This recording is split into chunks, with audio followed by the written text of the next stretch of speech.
സമസ്തയുമായുള്ള ഏറ്റുമുട്ടലിൽ പാണക്കാട് കുടുംബത്തിന്റെ മേൽക്കോയ്മ ചോദ്യം ചെയ്യപ്പെടുകയാണ്. സമസ്ത വേദികളിൽ നിന്ന് തന്നെ നേതാക്കൾ വിമർശനം ഉയർത്തുന്നു. ഇതോടെയാണ് ലീഗ് മറുനീക്കം ശക്തമാക്കുന്നത്.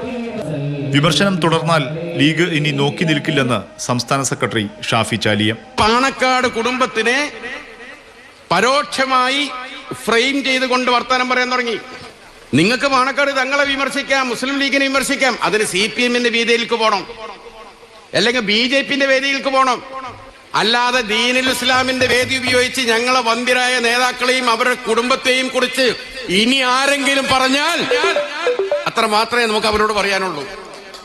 കാരണം ഇതൊന്നും വല്ലാതെ നോക്കിക്കാൻ കഴിയില്ല. പാണക്കാട് വിരുദ്ധ പ്രചാരണത്തെ പ്രതിരോധിക്കാൻ സമസ്തയിലെ ഒരു വിഭാഗം നേതാക്കളുമുണ്ട്. പാണക്കാട് കുടുംബത്തിന്റെ മഹിമ കളഞ്ഞ് കുടിക്കാൻ ചില പണ്ഡിത വേഷധാരികൾ രംഗത്തിറങ്ങിയ സമയമാണിപ്പോൾ. ചരിത്രത്തിൽ വക്രീകരണം വരുത്തുകയാണ്. പാണക്കാട് PMS പൂക്കോയത്തങ്ങളുടെയും ഉപ്പാപ്പന്മാരുടെയും ചരിത്രത്തിൽ വെള്ളം ചേർത്തുകൊണ്ടിരിക്കുകയാണ്. അടങ്ങിയിരിക്കേണ്ട സമയത്ത് പാണക്കാട് PMSA പൂക്കോയത്തങ്ങൾ ജമാഅത്തെ ഇസ്ലാമി സ്ഥാപനത്തിന് തറക്കല്ലിട്ടെന്ന ആരോപണം. പാണക്കാട് ഹുസൈൻ ആറ്റക്കോയത്തങ്ങളുടെ പേരിൽ പ്രചരിപ്പിക്കപ്പെടുന്ന കഥ വ്യാജമാണെന്ന വെളിപ്പെടുത്തൽ.